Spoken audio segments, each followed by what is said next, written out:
আসসালামু আলাইকুম। Hello guys, সবাই কেমন আছেন? এই মুহূর্তে আমি দাঁড়িয়ে আছি এশিয়ার বৃহত্তম হাকালুকি হাওরের পূর্ব প্রান্তে, মৌলভীবাজার জেলার জুড়ি উপজেলার খালের মুখ নয়াবাজারের পশ্চিমে বর্তমানে আমি অবস্থান নিচ্ছি। আপনারা দেখেন, এখন বর্তমানে হাকালুকি হাওরের বর্ষা সিজন। হাকালুকি হাওরের পূর্ব থেকে পশ্চিমের দিক তাকাইলে কোনো গ্রাম দেখা যাচ্ছে না, শুধু পানি আর পানি। এভরিওয়ান, এই মুহূর্তে দেখতে পাচ্ছেন আমরা হাকালুকি হাওর দেখার জন্য আমাদের নতুন যে খালের মুখে ব্রিজ হয়েছে, সেই ব্রিজের মধ্য দিয়ে আমরা ওই পারে যাব, পশ্চিম পারে যাব হাকালুকি হাওরের বর্ষার সিজনে পুরো দৃশ্য দেখার জন্য।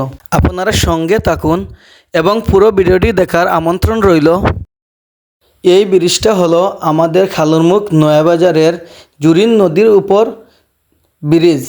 এই ব্রিজের মধ্যে আপনারা বিকালবেলা আসলে দেখতে পারবেন হাকালুকি হাওরের অনেক সুন্দর এক ভিউ, যা আমরা এত সুন্দর একটি মুহূর্ত কাটানোর জন্য অনেক টাকা খরচ করে দূর দূরান্ত অনেক জায়গার মধ্যে আমরা যাই।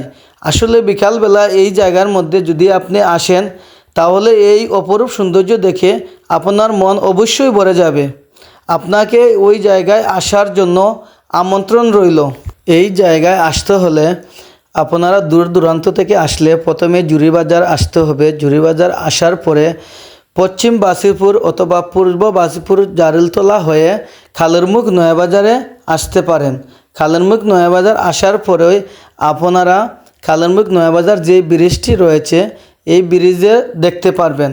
আর এই ব্রিজ দিয়ে আপনার পশ্চিম পাশে যতই যাবেন, ততই আপনার মনে প্রাকৃতিক এক প্রশান্তি আসতে থাকবে।